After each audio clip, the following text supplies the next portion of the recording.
As much as I dislike modern zombies, and trust me, I really dislike modern zombies, I do have to concede I have quite a few hours in it. And a few achievements too. The point is, we're here to talk about BO6 versus Cold War. Now, as of writing this video, we're on the eve of the last map in BO6, but a majority of the game and the content it will have is finished by this point, and the core mechanics of the game are very unlikely to change, unfortunately. Now, this is a much more even-handed matchup than you may think. Up front, let's just come out and say it. Both of these games are painfully mediocre. There's also some serious cross-contamination going on, meaning that they share a lot of the same issues, which we will talk about in a bit. Now, this may be a buzzkill to some people, but we're not going to talk about the story or story content in either of these games. I think the writing is bad in both, the characters are bad in both, so it's a wash for me. Now, finally, to start us off, what does Cold War do better than BO6?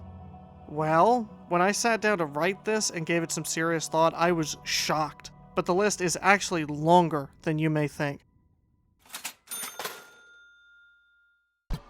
Let's start off with, by far and away, the number one thing BO6 does worse. It's plating. The plating in BO6 is distracting. The only way it's even remotely bearable is with the durable plates augment, and even with that, at zombie damage cap, I feel like I'm constantly popping in armor. The Cold War armor system isn't ideal either, but at least it felt like when I refreshed my armor that it would actually last more than 1 minute, and zombies would drop bits of armor periodically. You also had Frenzied Guard, which was also way more useful in Cold War. They brought in plating, ironically, to reduce the amount of downtime from having to run to the dummy, but they made the armor itself so weak that there's actually way more downtime, and instead of it being periodic, it's now a constant thing you need to tediously micromanage. This point very easily goes to Cold War. I hate armor in general, but that game did it way better.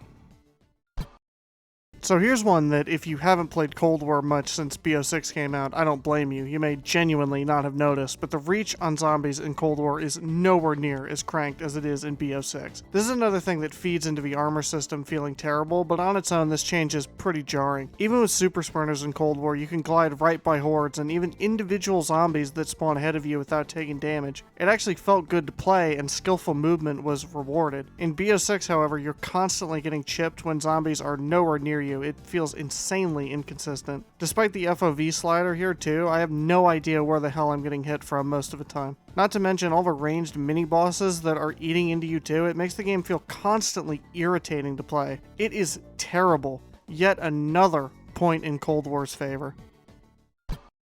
Speaking of those annoying bosses, compared to Cold War, they've also been cranked in BO6. There are now bullet sponges that have basically no hit feedback when you shoot them. They literally just stand there eating bullets. Mini-bosses have also been buffed to have way too much health as well.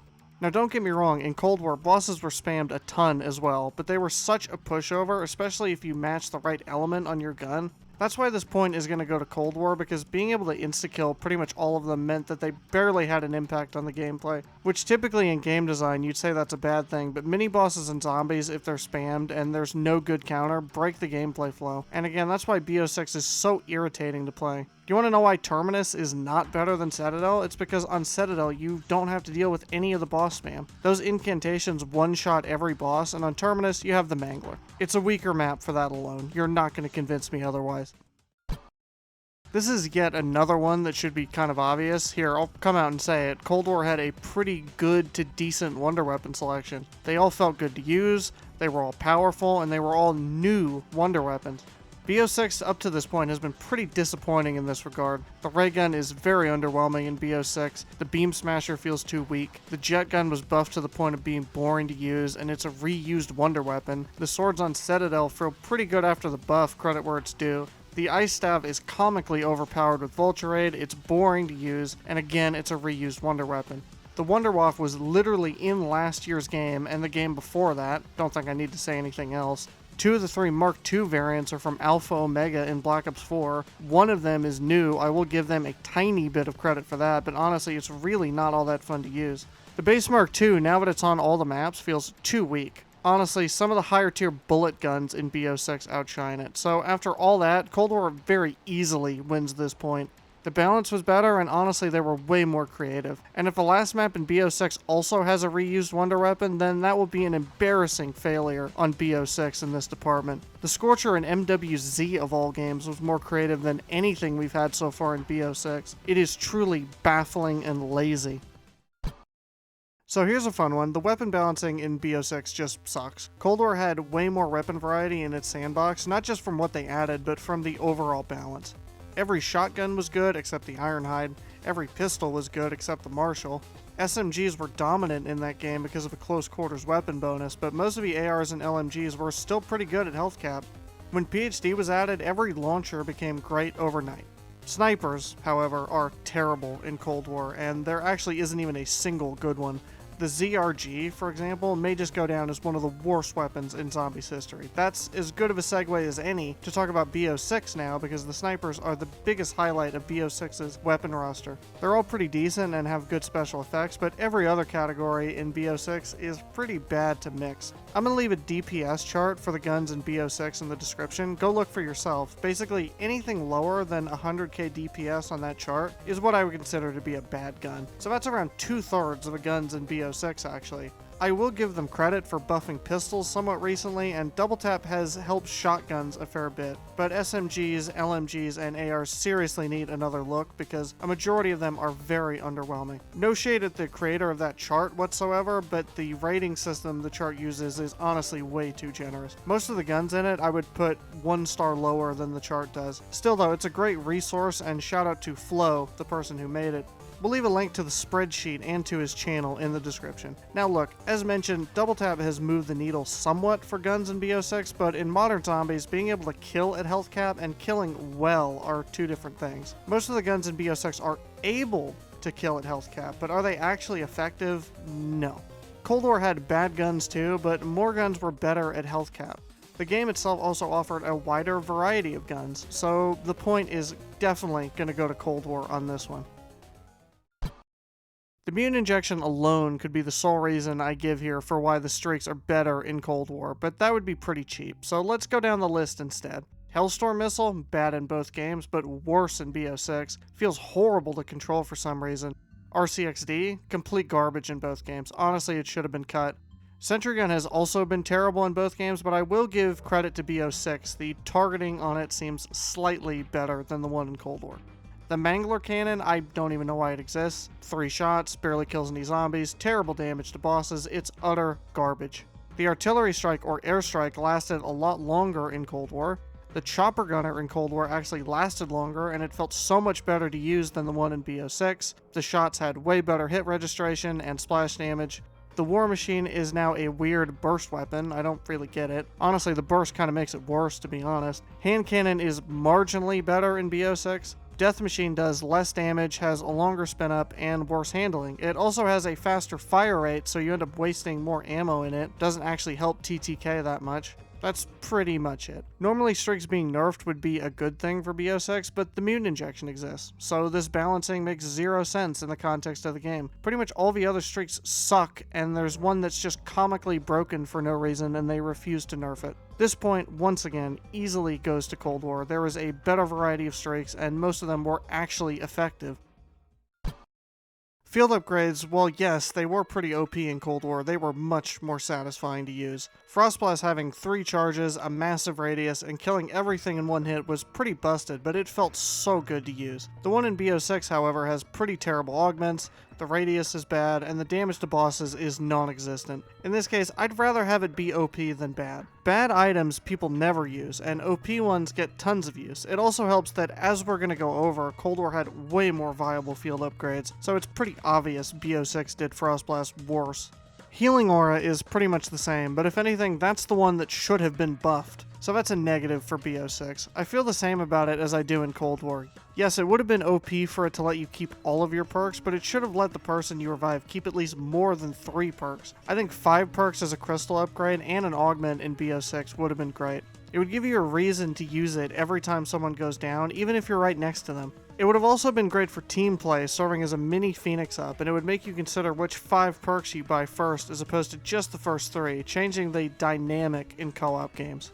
Ether Shroud, I'm just going to say, is flat out better in BO6 because of the Group Shroud augment alone. It's honestly pretty OP. If that augment didn't exist, this wouldn't even be close, but the team play from the augment makes it a lot of fun too. There's a ton of utility there, from when people go down, to boss fights, to camping. It's pretty good. BO6 did Ether Shroud better.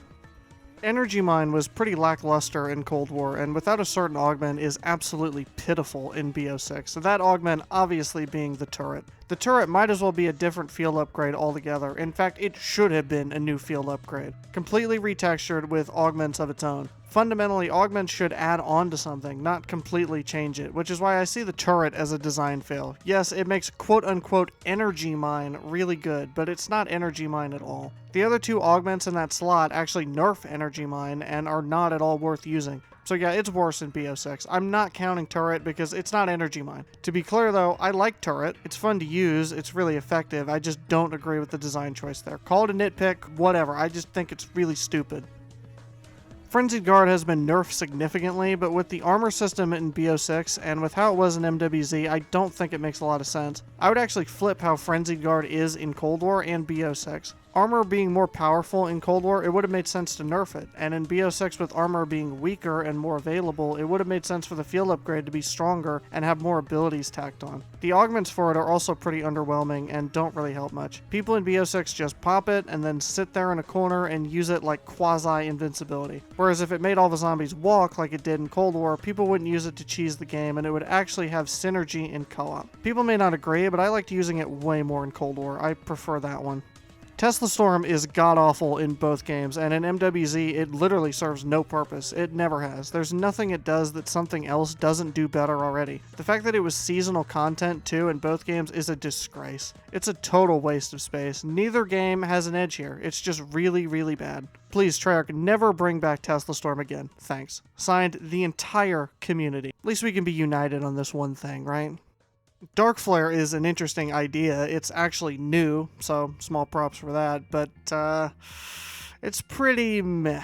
First off, that's because the damage scaling on this ability really isn't good against bosses until the early 40s. Now granted, after that point they get absolutely melted, but early round damage should be better. Focusing the laser on zombies is awkward with super sprinters. The augment that makes it so you can revive people with it is horrible. It's modeled after the Scepter of Ra in BO4, and it isn't even 1/10 as useful. You pretty much need to focus your entire beam on somebody to revive them, and the best part is, unlike the Scepter, you can only revive one person at a time. Look, I get what they were going for. They wanted this augment to give it a revive utility and for it to be able to kill zombies too, but without the extension augment, you cut off a significant portion of your damage, and it isn't worth it at all. It's not the jack of all trades, it's more like Helen Keller. If you want to revive people, Healing Aura is right there, and if you want to kill stuff, Energy Mine Turret and even normal Dark Flare with extension are there too. The augment that makes it an orb should fix the issue I have with being locked in one direction and not being able to shoot your gun. While I do appreciate that being a consideration from the devs, this thing is pretty bad. Inconsistent damage, orb moves too quickly, the radius is bad, it's not ever worth running over the beam really. So there's only one good major augment.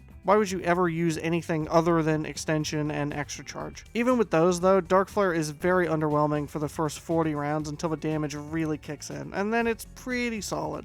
Ring of Fire being absent in BO6 doesn't really make a whole lot of sense when they already nerfed the hell out of it in Vanguard, buffed the hell out of bosses and super sprinters in BO6. Why isn't the Vanguard version of it in this game at least? Honestly, it would have been a good fit. Also, where's Toxic Growth? It really wasn't as overpowered as many people may think, because zombies that were being damaged by it wouldn't fill your field upgrade meter. It was also just a fun camping option that helped counter the super sprinters, and it's been completely absent since Cold War. No idea why. Would have much rather had that than nerfed Frost Blast for the 4th game in a row and doo-doo Tesla Storm that's never been good under any circumstance. Reused content is one thing, but we don't even get good reused content now. So point, it goes to Cold War. I mean, how could it not? At least all the things we saw in Cold War were new at the time. Cold War had way more and more varied side modes, one of the most obvious being Dead Ops 3, which is actually pretty good. Outbreak and Onslaught as well, alongside their various side modes, and Cranked. It was decent content. BO6, on the other hand, has had several terrible limited-time modes that tie into whatever shallow, embarrassing, and brand-eroding crossover they're doing that month. These modes being licensed too means that we're either never going to see them come back, or even if they are all added at the end of a life cycle, it just means that they'll be patched out of the game one day. Not that it's a huge loss, these modes have sucked. No other way to put it. They took Cranked and made the icon for the timer a pizza. That's the amount of effort we're talking about here. Point for Cold War, it's not even up for debate. Like it or not, Cold War was a lot more innovative than BO6 and had way more new content in its life cycle. BO6 so far in this area has been pitiful. Only one new field upgrade that came at launch. Only one technically not even really new perk that also came at launch. Only one new ammo mod that came in Season 1. It's embarrassing. The rest of the additional content has all been recycled from Cold War. You know, typically in a sequel, you maintain most of the things you left off with and build on top of it. I guess Treyarch didn't get the memo. This point goes to Cold War, it's not even remotely close. Now, it may seem petty to make this worth a whole point, but this has pretty much killed my desire to ever want to play solo in BO6. 15 minutes is nowhere near enough. I don't care if the game will save and quit for me when the timer runs out, it wastes my time. Also, fun fact, if you're damaged at all when you pause, when the timer runs out, it will just unpause and kill you. This obnoxious, pointless change was made because Activision wanted to save a couple pennies on server costs. But even if the timer were 30 minutes, I'd still absolutely hate it. This is an area where Cold War embarrasses BO6. Point goes to it, no questions asked. Treyarch's engine felt so much better movement-wise. It's more fluid and gamey. Sliding feels way better too. Even the PhD slide feels snappier. The mantling in Cold War feels way more responsive and is way faster. And it should go without saying, but Tac Sprint gives me cancer. Another worthless feature that has infected this entire franchise now thanks to Infinity Ward and their team of window-licking gameplay designers. Omni movement would be a nice counter to Cold War getting this point in theory, but doesn't really have a lot of practical application in Zombies. And with everything feeling worse to do, I don't think it adds much. Most people I see play BO6 don't use it either. Now put Omni movement in a game that feels good to move in, like say BO3, BO4, or Cold War, and then we're really talking. But in BO6, whatever. Point goes to Cold War on this. In BO6, they are absolutely infuriating. Spawning infinite zombies that count towards the round you're on is one of the dumbest things I've ever seen them implement. Having no zombies for a kill trial was your fault for activating it at the wrong time. They tried scrub-proofing something that was never a problem and made the whole system worse. On top of that, the rewards in these chests suck. Sure, trial rewards being glorified wonder weapons wasn't great, but it was at least something. Getting a perk you already have in BO6 or a score streak you're never going to use feels like a waste of time, and getting a pack crystal or a wrench just makes the early game boring. How has every other trial system since Ancient Evil been worse than when it was first ever seen on that map? Either way, the point is going to have to go to Cold War purely for the infinite zombies thing. That is the dumbest overcorrection the modern Zombies team has done since gutting the point system. They are way better than zombie builds, it's not even close. Sure, custom blueprints were tedious to set up, but they offered way more variety. I could switch from a single pistol to akimbo on the fly, put a different scope on my gun mid-match, change camos mid-match, etc, etc. Way more useful than zombie builds. Point goes to Cold War. BO6 is a total regression in this area. That is inarguable. All these balancing issues and weird design changes from Cold War were mostly in service to make the game more challenging because the biggest criticism people had for Cold War was that it was too easy. And yes, it absolutely was, but the way they've gone about it makes the crackhead zombies in BO3 that were also implemented as a counterbalance look genius in retrospect. But the kicker is that BO6, using the most obviously broken elements and strategies available, has by far and away the most shallow, awful, and boring high rounds the franchise has ever seen. It makes Cold War look like a BO1 no jug challenge by comparison. But then on the flip side, trying to train and play the game normally at health cap with super sprinters feels poorly balanced and annoying. And for that, I honestly think from a core gameplay standpoint, taking the maps out of it, we'll get to that later, Cold War plays better than BO6. A year ago, I never thought I'd be here saying that.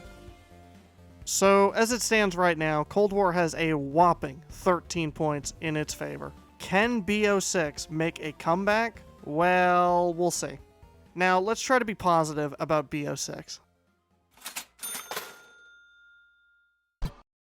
This is one that I think can't even be argued. The maps, and by extension, the main Easter eggs and side Easter eggs in Cold War were absolutely pitiful. That's a big reason why Cold War, in the minds of many, is aging worse and worse as time goes on. While BO6's maps are still not quite what I want out of Zombies maps, the game definitely made a sizable step in the right direction. Sure, the Tomb and Liberty Falls are very lackluster, but at least they do have main Easter eggs and side Easter eggs that are actually rewarding, unlike the vast majority of what Cold War maps offer. This point very, very easily goes to BO6. The maps in Cold War were pretty bad to below average. I recognized that at the time. Everyone else is playing catch-up now, seemingly. They had nothing to offer other than the core gameplay experience, which had zero depth and replay value, but I digress. This is another step in the right direction, but the writing is still pretty piss poor. Better having a set crew than not, but they are just so bland.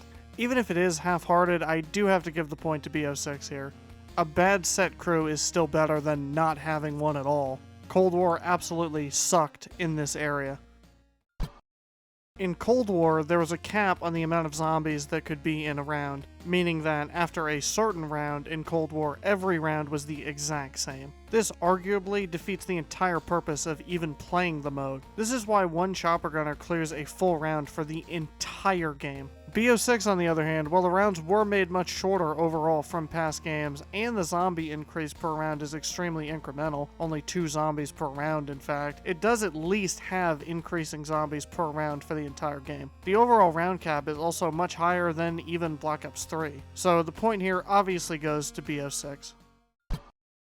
They're better than permanent crystal upgrades in the menu, but the balancing on a lot of them is pretty bad. For a majority of the perk augments, there's only 2 good ones, and the rest are either bad or insanely situational. Only augments I ever personally switch out for perks are the ones for double tap and deadshot, and that entirely depends on what weapons I'm using. Rest of my perks, my augments, never change. Ammo mods and field upgrades are even worse because I swear to God, none of the augments on any of them should ever change in your loadout. Again, 2 good ones, the rest are bad or too situational. The balancing here completely sucks, which is a shame because augments are a pretty good idea in theory. Unfortunately, I just don't trust modern Treyarch to really balance a system like this properly, and with their seeming unwillingness to stick to a system here and iterate on it, augments will probably be thrown out in BO7, and another half-baked system with terrible balancing will take its place. Still though, just for the concept here, the point has to go to BO6 because the crystal upgrades were completely overpowered and couldn't even be turned off. That kind of progression doesn't belong in Zombies, and I hope it never comes back. It was awful. This part of BO6 I have nothing bad to say about. Even as early as Black Ops 2, Zombies started to move away from unique pack effects. While granted, I do wish more guns in BO6 had them, the ones that are here are fantastic and get 2 thumbs up from me. Mustang and Sally is back after it was shamefully absent in Cold War. The Olympia, which was just added, has Dragon's Breath when packed. All the unique effects on the snipers are great. Several guns get laser-tight hip fire. It's awesome, and I hope and pray that they keep it up in BO7. Cold War had practically no unique pack effects, so point here obviously goes to BO6. Once again, another thing that used to be the bare minimum in a Zombies map. However, Cold War had basically no ambient or area-specific tracks on any of its maps. Good to see them back in BO6, even though I do think a lot of the music here, just like the environments themselves, are pretty bland. Because Cold War couldn't even meet basic audio standards that you see in most video games, point goes to BO6. Main Easter egg songs are also good. Kevin Sherwood didn't give up halfway through this time, and the songs here sound better. They're mixed better, not just the songs themselves, but the audio balance in the maps themselves. The performances are better as well. These are just good zombie songs. They don't quite rise to the classics for me, but hearing each of them so far has been a pleasant surprise. In Cold War, Alone was a decent song, but Lost is terrible. Amoeba is a punk classic, but it doesn't belong in Zombies at all, and a remix instrumental as the last song in Cold War was a slap in the face to everyone. They completely gave up.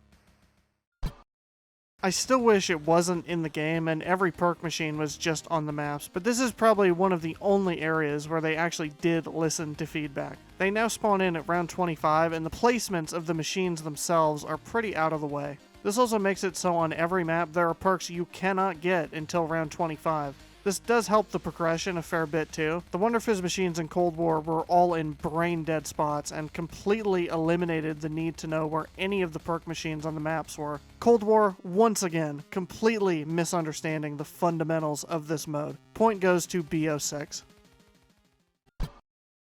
Grief returns, but meh. I still kind of prefer the one in BO2 to be honest, because it actually has zombies mechanics, but it's cool that it's here. It has quite a few maps, there's new team-based challenges that give penalties to the team who loses them. I don't know. It's fun, but underwhelming. It's a mode people have been wanting back for a long time, and it isn't terrible here, so I'm going to give a whole point just for bringing it back to BO6. Even if it isn't very enthusiastic, I can still see that they put effort into it in this game. I just don't have that much fun playing it, but hey, at least it doesn't have SBMM, right? No longer do you need to pack in a clunky menu. Ammo mods have also been moved to the same location that upgrades your weapon rarity. Armor has been moved to the workbench and given wall buy locations for level 2 and 3 armor, and you can get armor for 10k points from these locations if you're desperate. All of these changes make the game flow a lot better. Point here goes to BO6. I know this sounds a little out there as a category, but it does improve game flow quite a lot. There's actually equipment variety in BO6. They don't all just one-shot everything like they do in Cold War. Seriously, that update that made all the equipment kill forever killed the entire reason to use anything other than a Semtex. At least in BO6, the lineup is pretty good. I actually really like these thermo grenades. You actually need to be skillful with them and throw them ahead of hordes. Impact grenades are also really good for saving yourself when you're trapped. C4 is good for horde clearing. Frags and Semtexes are just okay, like they should be. And Molotovs don't hold down entire areas anymore. Point here easily goes to BO6. That patch in Cold War that mega buffed the equipment ruined equipment variety. If they all one-shot, why use anything other than the Semtex or Molotovs? Horrible change. For the first time since World War II, Easter eggs don't end the game. They also reward you with a ray gun and a few pack crystals if you choose to continue. Easter eggs ending the game pretty much killed casual Easter egg runs for me in recent years. You do it once, get pretty much nothing for it, and then it ends the game. Complete trash. I don't even remotely care about your brain-dead story continuity argument. It was horrible and hurt replay value. The Easter eggs in Cold War were bad, but if they didn't end the game, I would have at least done them more than once. Point goes to BO6 for this, easily. You can actually make the BO6 HUD look like classic zombies. Now, the HUD elements themselves are still Warzone slop, but at least the layout can be similar. So point here goes to BO6. The HUD matters, you're constantly looking at it, and more player choice is hardly ever bad. Cold War's boss fights were embarrassing. The Orda on Firebase is the worst boss Treyarch has ever made. The one on Mauer is decent but forgettable. The Legion is difficult but extremely unremarkable. And the Forsaken was barely a boss. More of a scripted sequence with barely any player interaction. The bosses in BO6, on the other hand, are a significant improvement. There's only one bad boss in BO6, and that's the Sentinel Artifact. The rest have been really solid so far. Patient 13, the Guardian, and even the Z-Rex are good fights. Zombies has always struggled with boss fights, but this is one of the only areas where BO6 actually does better than every other Zombies game, and I do mean that. Point goes to BO6. It's very well deserved. So yeah, that's all I got for BO6, and what do you know? Black Ops 6 overall has been a pretty big disappointment thus far. If you've been keeping track, the score now sits at 13 points for Cold War and 13 points for BO6. Somehow, Cold War managed to cause a tie. What does that mean? Well, we'll go over that at the end of the video. But before we come to our conclusion with the score, I'd like to take a moment to explore what both games do badly and well compared to the old games. Even BO4 commits a couple of these sins we're going to go over. Let's start with the good things in both games.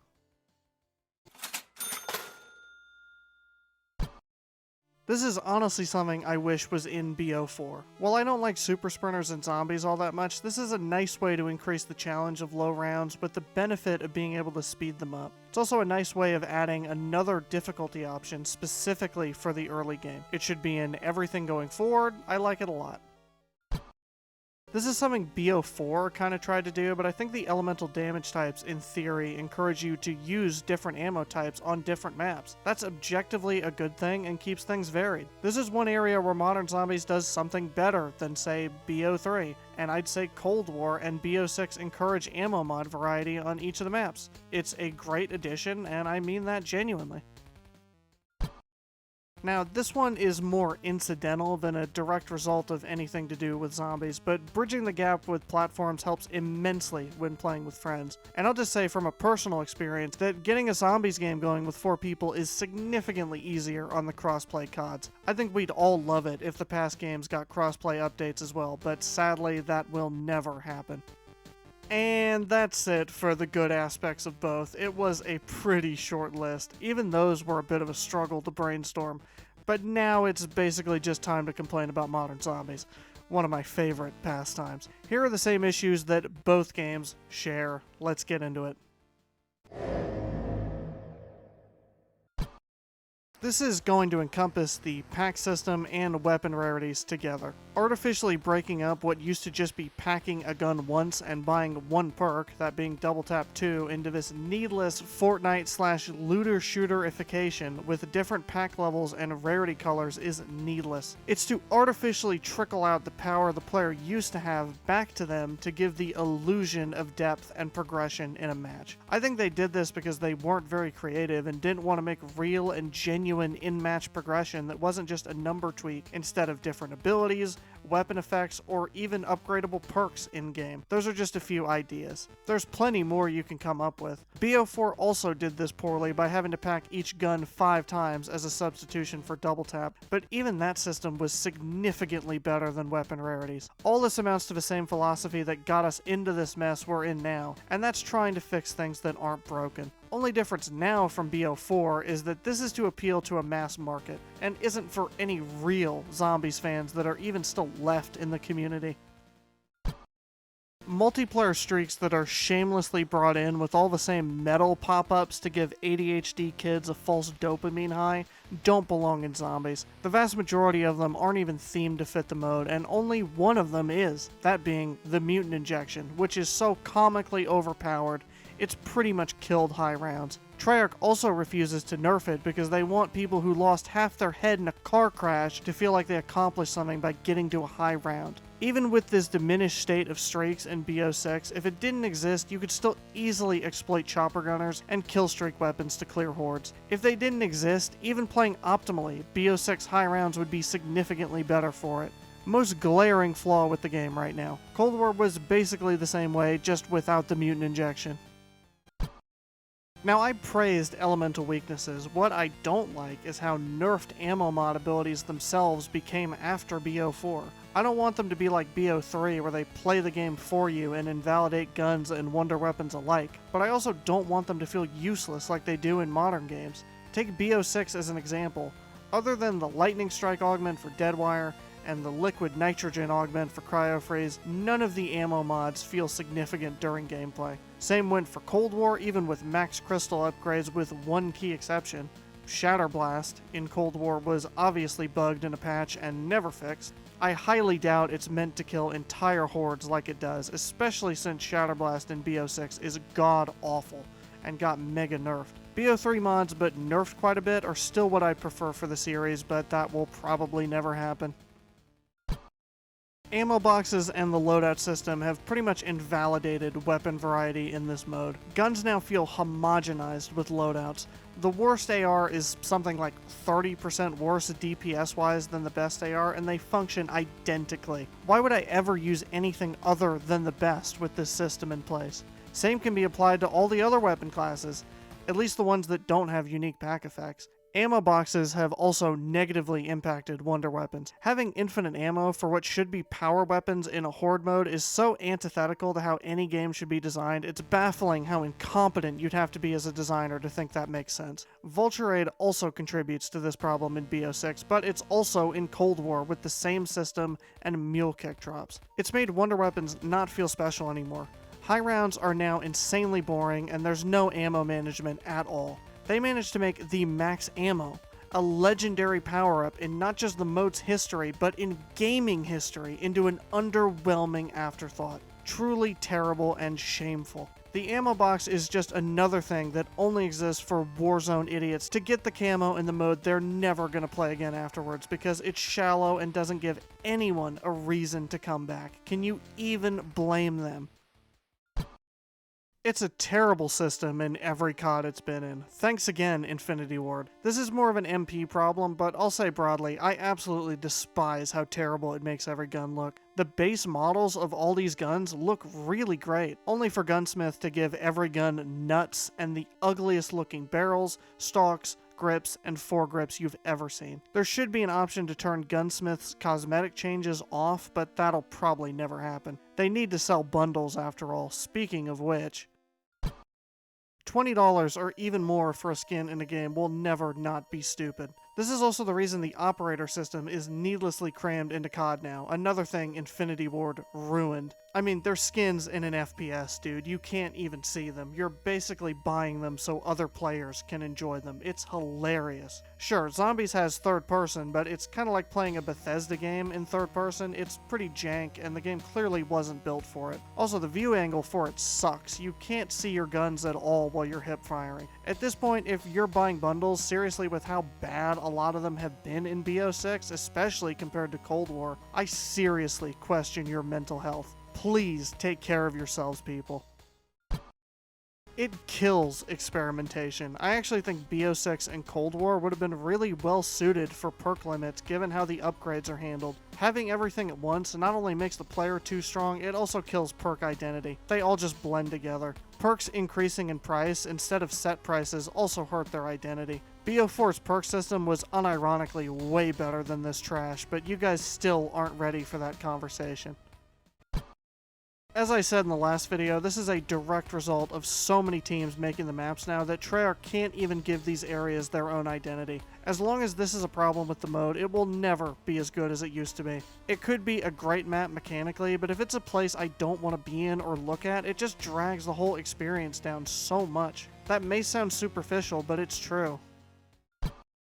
Not getting into story specifics, but the way the writing is presented now is extremely obnoxious. Annoying, poorly written side characters with terrible VAs that never stop talking drag the whole experience down. They serve no purpose, they take away screen time from the main crew, they make you cringe, and I just wish they weren't there. That goes for Ravenov, Peck, Strauss, and Raptor 1 too. Can I just say also, the stupid selfies for these side characters that pop up when they talk make no sense. Do they really think you're that stupid that you won't know who's talking if you have subtitles off? It's like children's cartoon type nonsense. It's absolutely embarrassing.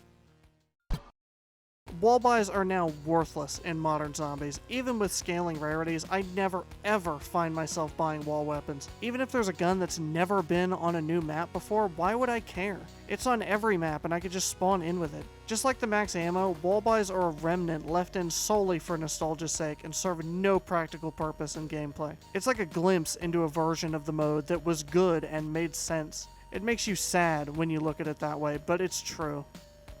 So now, let's get back on track with the premise of this video. When they teased that BO6 Zombies was made with community feedback in mind at COD Next, that little Easter egg in the background aged like milk. Disappointment after disappointment, BO6 is now at a point where it's equal to Cold War in terms of quality. It's shocking. Going into writing this video, I never would have thought Cold War had a chance of winning, but there is still hope for BO6. There's 2 more seasons of content and 1 more map left. It's coming out next week. The next map, Reckoning, terrible name by the way, will be the tiebreaker. Stay tuned for the first attempt after the map releases, and then a second video where I will review it, and together we will see which game is better after all. Thank you for watching. Until next time. Alright, I'm back again. Hope you guys enjoyed this breakdown comparison video from Henry. Did you know that we have a Discord server? That's right, if you want to get together, talk about some zombies, or play some games sometime, link is in the description.